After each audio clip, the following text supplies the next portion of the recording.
All right, everyone. Mark Rogers TV, the voice of college football, striking up the live stream on a Friday night. And straight from Lexington, Kentucky, we have Mr. Kevin McGuffey on the line from Last Word on College Football. The Kentucky Wildcats, fresh off a historic season, the best in school history going back to at least 1977. 10-3, top 10 in the country, with a number of monumental wins. Trying to repeat that despite the personnel losses that we will see in the next couple of weeks going to the NFL draft. Kevin, how you doing tonight? I'm doing good, Mark. Just hanging out on a Friday night, talking a little college football. What more could you want, right? There you go. Friday night college football talk in April. That's But right. that's what We've spring only got football's 4 all about. months, right? Only 4 months till football season. 4 months away, a little bit over 4 months when Miami and Florida now kicking off on August 24th. A nice early game for us. Kentucky and everybody else into the fray the next week.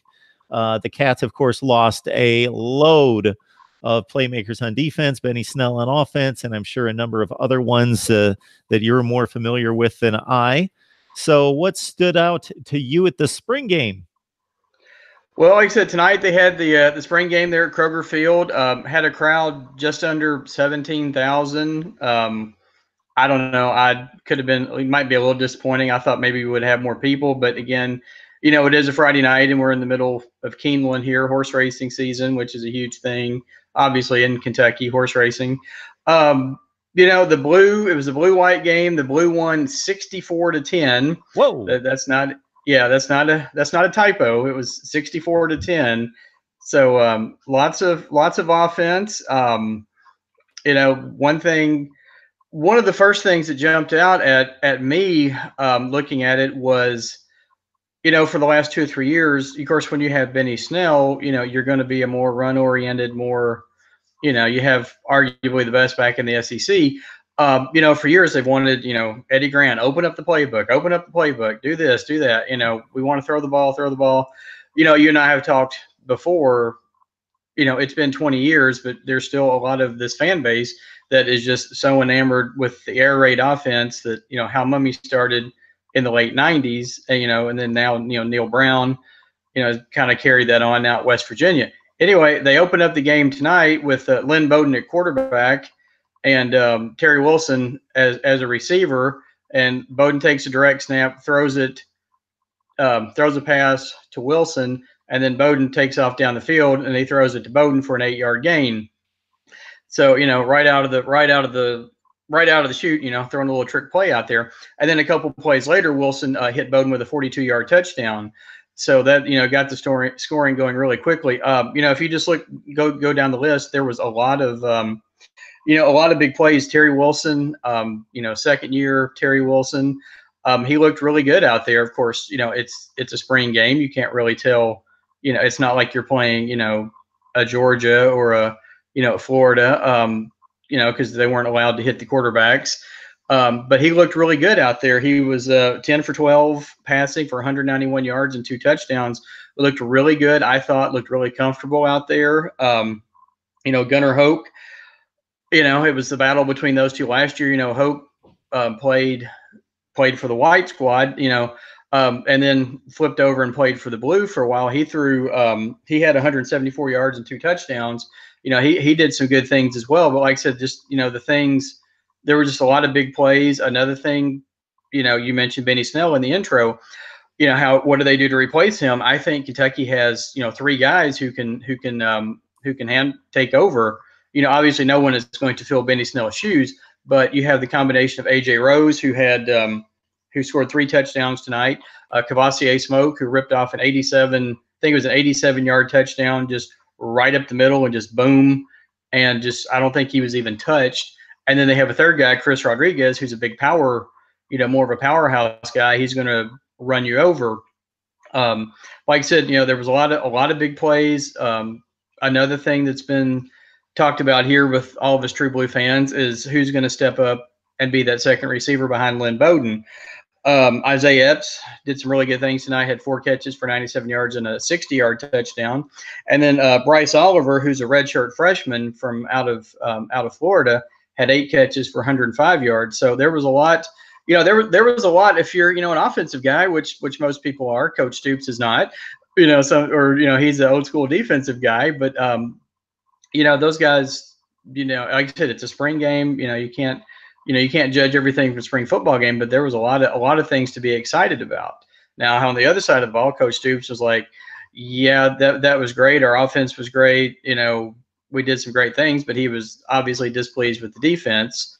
Didn't think that they thought they were really sloppy. Might have been, I think he used the term, is the worst we played the entire, spring football, spring workouts. So, like I said, as you mentioned it earlier, obviously Josh Allen's gone. Cash Daniel did not play tonight. Kentucky's middle linebacker.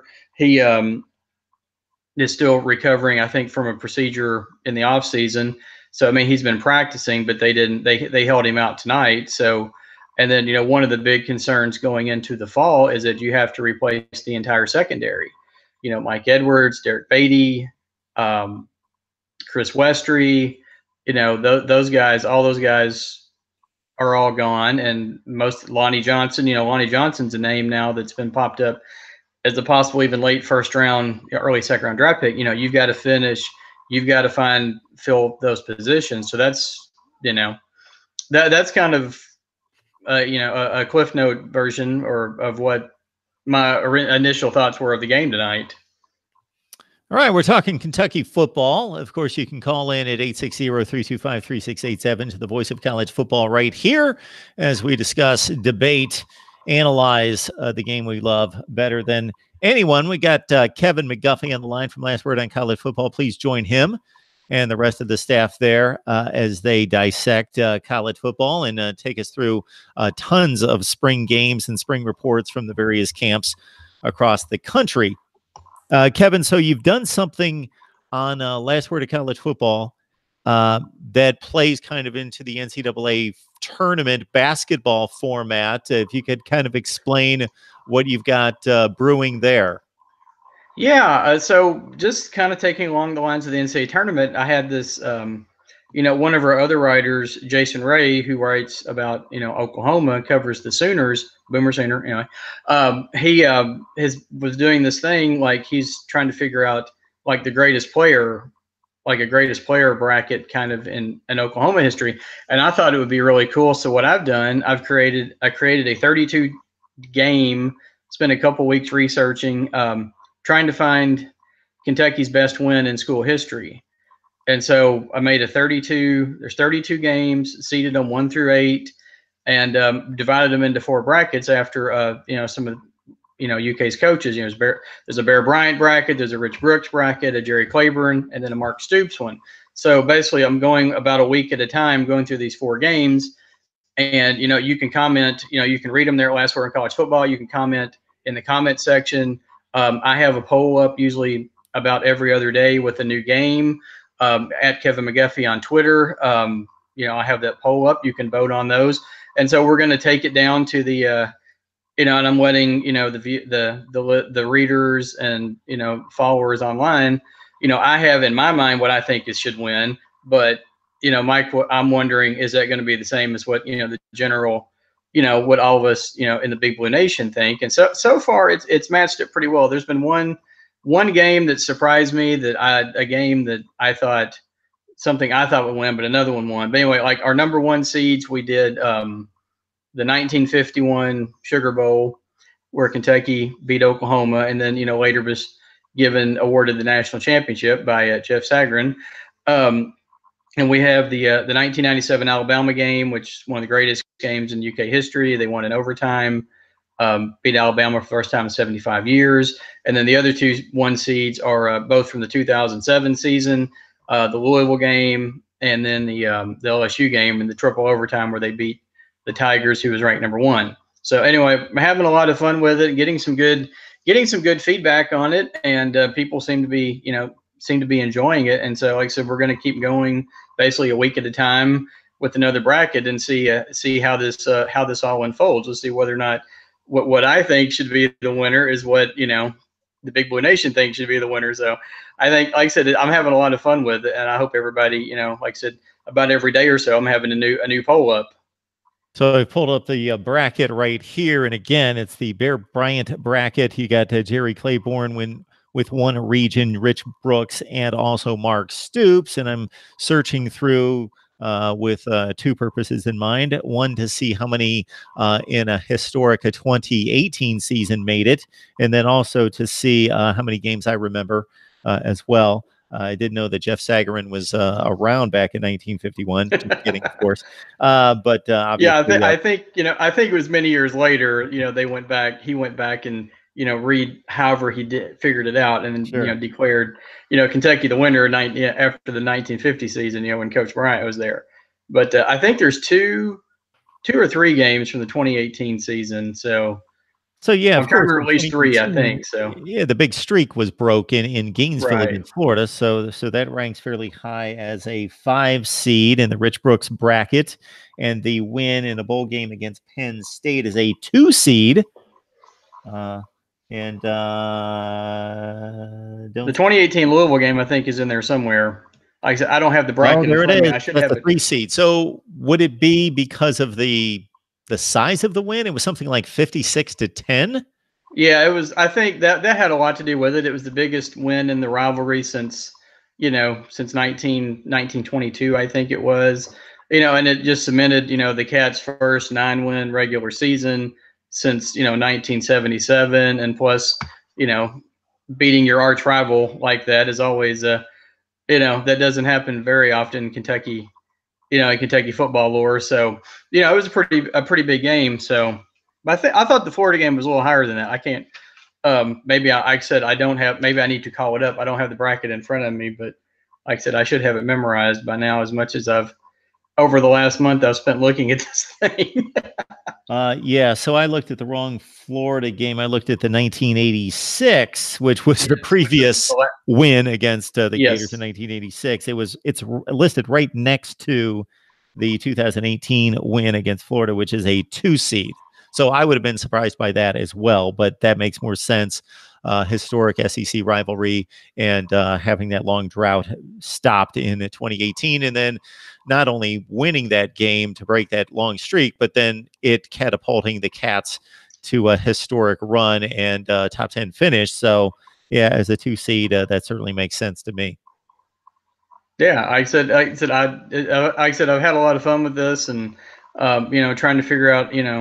I guess I have a little better understanding now how they try to see the NCAA tournament now. Even though Kentucky fans almost always complain about their seeding in the basketball tournament, but the last couple of years we've been pretty good. We've just unfortunately slipped at most inopportune times. Against Auburn this year in the Elite Eight, and then against Kansas State in the Sweet 16 last year when they had what looked like wide open brackets. So, Mark Rogers TV, the voice of college football, breaking down spring football, as you can see all over the place. If you check out the videos on our channel, I think it's a bit nuts. I can't find, let me find right here. So, Kevin, listen to this. Over the past week, something in that range, what we have delivered in terms of spring football analysis includes, and I'm probably missing a few, Ohio State, Nebraska, Purdue, Clemson, Miami, Florida State, Texas, Florida, South Carolina, Alabama, LSU, Ole Miss, Auburn, Arkansas, Tennessee, USC, Oregon, and now Kentucky.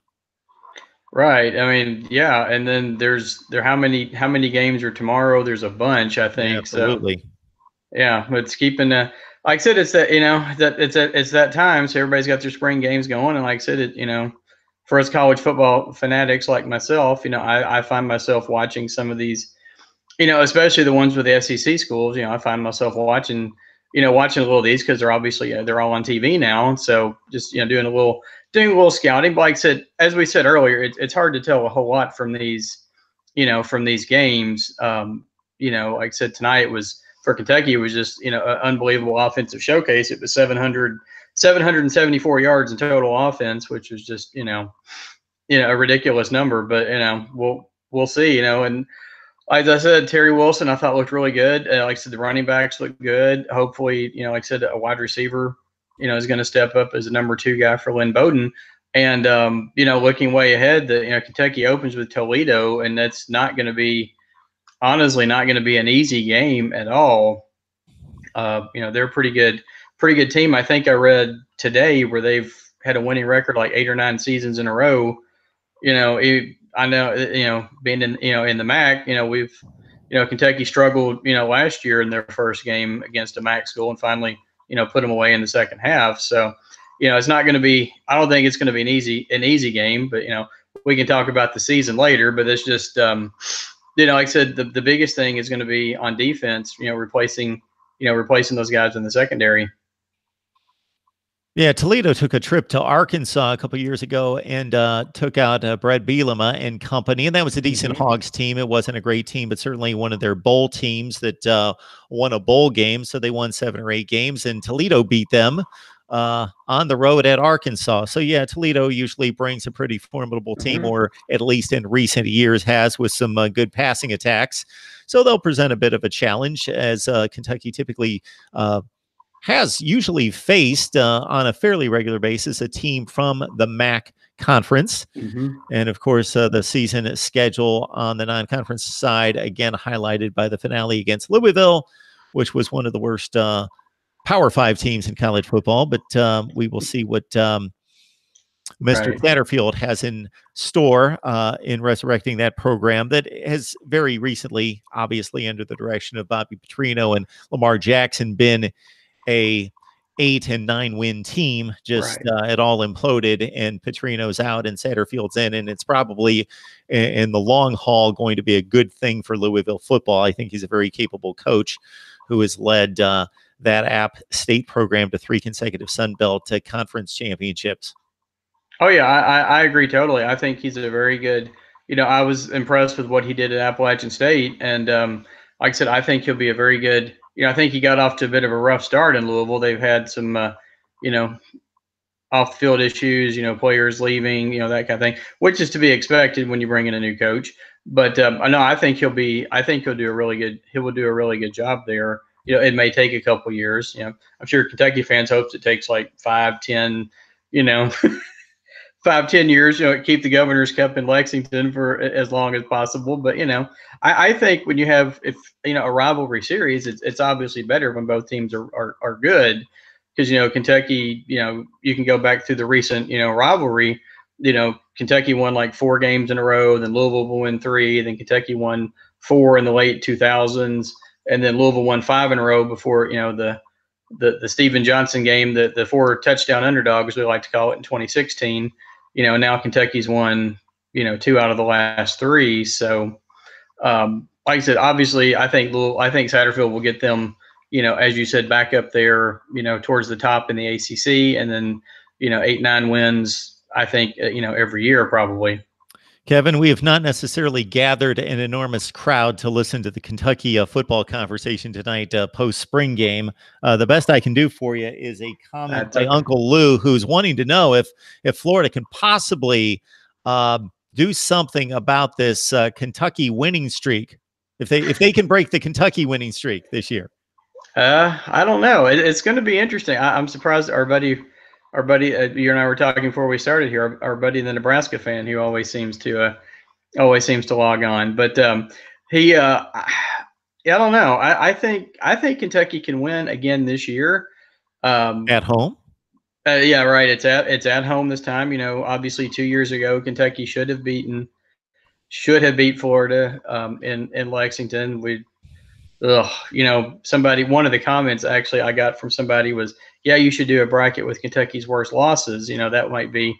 I was like, no, that's just too painful. But obviously that one would be right up there, where they left 2, Florida receivers uncovered twice and gave up touchdowns. I think it's probably a toss-up. I think playing at home, in the second game, the second game of the season, it'd be interesting to see what happens. But I think Kentucky, it could be a pick'em game. I think Kentucky can definitely win that one. I think they can start. There's a really good chance Kentucky could start, if they win that Florida game, they could start 4 or 5-0. This season. MarkRogersTV, the voice of college football. We've got Kevin McGuffey, one of our good friends on the line from Last Word on College Football, breaking down Kentucky's spring game. Not much to talk about in regards to real football, but of course, breaking in all sorts of new defensive players, in particular to replace all those stars. Benny Snell at running back, and Kevin has certainly run that down for us. So we've got some people jumping on the line right now.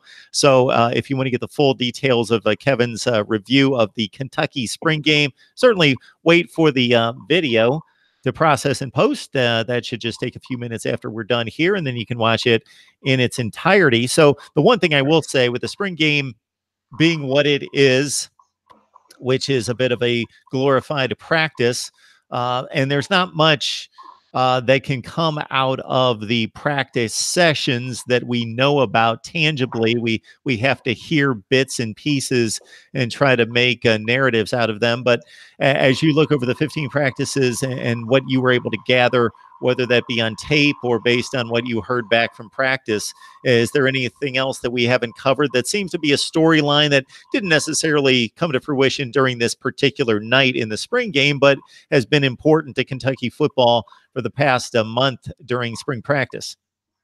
Well, one of the things, along those lines is the defensive line. That's something that the Cats, the coaching staff, new defensive coordinator Brad White, and those guys, they think that's going to be a real strength this year with, Phil Hoskins and some of those guys.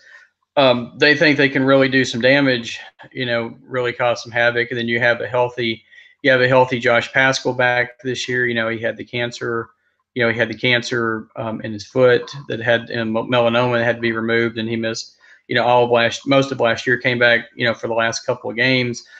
He's probably, going to line up in that kind of hybrid defensive end outside linebacker position. That's somebody they're really, really expecting. Really, really expecting big things from. But as you said, spring game, it's kind of hard to tell because you can't. You don't hit the quarterback. You just you touch. But then you see the defense gave up 774 yards tonight. So, it gives you a little pause. But the defensive line especially is something they think can be really good. And then also the linebackers, trying to replace Josh Allen obviously is a huge thing. But they've got a couple of guys, Chris Oates, DeAndre Square, Boogie Watson, all those guys that and of course Cash Daniel in the middle, that they're really expecting to come through with big things this year. So that's most a lot of the talk has obviously been on Terry Wilson, Lynn Bowden, and replacing Benny Snell, but a lot of the coaching staff has talked a lot about the defense, and will be interesting. Like I said, I will be interested once we get to September, because as we talked about, Toledo is not an easy. I can't think of the quarterback's name off the top of my head, but I know they have a really good quarterback. I think they might even have two guys that kind of split the time. That's going to be a big test for that secondary, in that first game. But like I said, the defensive line, especially defensive line and the linebackers, they're really expecting big things from this year. Kevin, you talked about the emphasis on throwing the ball more tonight, and that could be a mark of this offense in 2019, where it certainly served it well in 2018 to be very conservative, to play in the hands of the back out of the backfield, Benny Snell carrying the mail 25 to 30 times a game, and a defense that was just unrelenting against almost anyone that was just that good. The Kentucky defense will not get its due, and this entire team for what it accomplished in 2018. And I will stand by that I just was so impressed with what this team accomplished, and much of it was on the shoulders of that defense. But that the passing game may need to be more of a factor, and simply put, as you did, Kentucky, Mark Stoops and company, they know that. So the question here from William Lee in the live chat is, in addition to just throwing the ball more, is there indication that Terry Wilson can throw the ball more effectively, that he's become a better passer? From what everything, like what Coach Stoops, Eddie Grand, those guys have said, he's made in the practices this year, he's made great strides, like his accuracy, and then the biggest thing is cutting down on turnovers. That was one of his biggest, factors, drawbacks last year, was he had the tendency to turn the ball over, especially with fumbles. He got a lot better with that last year. And just being in the system another year, gaining experience. I think you're going to see. I think you're going to see a big difference. Even at the end of last year, you could see a difference from when they started those first couple games of the season. Of course, the second game of the season, he had a great game against Florida, and then hit a dip, in the middle of the season, and then started to rise back up again at the end. Which when you think about it, he had never played. Wilson had never played a down in college football. You know, and then comes out, starting quarterback in the SEC. I think his accuracy is better. I think his decision making is going to be better. I think overall you're just going to see a lot better, even bigger and better things from Wilson this year. And like I said, Lynn Bowden, I think Lynn Bowden, if I had a vote, I would vote him. I may be a little biased, but if I had a vote, I would vote him first team All SEC. I think he's that good. He showed that at the end of last season, showed it in the Citrus Bowl. But to answer the question, I think Wilson's going to be more accurate, better decision making, and just having a year's experience playing in the SEC. I think you're going to see an even more improved player than you did even at the end of 2018. I do think, Kevin, that you could win a lot of bets by laying out the wager. Do you believe that Terry Wilson completed at least 65% of his passes last year? If you threw that out to your standard college football fan, they would say, well, that guy's terrible. There's no way. 67.2% completion percentage out of Terry Wilson last year. Now, that doesn't tell the full story. He's checking down. He has designed plays that are going to help him, but still, he completed the passes. Yeah, no, you're exactly right. And they didn't, they did try to throw the ball. They did try to throw the deep ball last year. They just, it didn't always work. They had a couple with Bowden. They hit a couple. But yeah, as you said, most of it was kind of the dinks and dunks, the 8 to 10 yard passes. As you said, the checkoffs to like a secondary receiver or even, tight end CJ Conrad, things like that. But yeah, he did. It was like 67. He only threw the ball like maybe 15 or 16 times a game, but still. But yeah, no, like you said, you would definitely probably win a lot of money if you if you were to do that and say, did Wilson, complete this many, what was his completion percentage? And you're right, it was 67%. Like I said, it was may have been a limited, sample size, but still, like I said, we'll see what happens. Like I said, like I said in the beginning, the Big Blue Nation's hoping to, open up the playbook a little bit because you see the numbers. When Eddie Gran and Darren Henshaw were at Cincinnati, they were always at the top. At the top of in the NCAA and like passing yards, completions, all that, and that's what like I said, for whatever reason, fans are still enamored with that air raid. That air raid offense from how Mummy started 20 years ago. So, but anyway, to answer his question, I hope I did that. I think he'll be more accurate, better decision making, and just that year's experience. I think it's just going to make a huge difference this year. Outside of any of the play of the Service Academy quarterbacks, this is probably my favorite passing line of the season. Terry Wilson against Vanderbilt, 3 of 9 for 18 yards. Now, he didn't throw an interception. He did throw a touchdown pass, and he ran for 91 yards. So if you take the totality of the production, it's a little bit better than that, but 3 for 9. But this is classic Kentucky for 2018, circa 2018, with Benny Snell in play and grind out the clock and move the chains, hopefully enough to punt and let the defense do its thing. They gave up 1 touchdown to Vandy, and they won 14-7. And that's why going into that game, I was rather confident that Kentucky was not going to cover 2 touchdowns, but they were going to win the game. And that's what played out in that particular game and a number of games like it. Missouri, of course, was a 15-14 game in which Wilson, to his credit, they were just completely stymied. Possession after possession, had something like 11 possessions in a row without a first down or something like that. But they had a huge punt return. And then the last drive of the game, he takes him down the field like 85 yards and boom, touchdown. And they win 15-14 on the road. Yeah, now you're right. That was one of the more, and honestly, that's the kind of thing that you see, you go back through the years, that's the kind of thing you see, happen against Kentucky, that they'll, hold a team in check like the entire game, and then the last couple minutes of the game, boom, touchdown. But yeah, no, that whole, and I think it was Bowden that had the punt return because, he told the coaching staff, put me back there. I'm going to take one, I'm going to run this thing back, and that's what he did. And then, like I said, that last drive, they, I couldn't believe it. We're sitting there watching it like, oh my gosh, what just happened? Because it was that last play, hit CJ Conrad in the end zone, in the corner for that touchdown.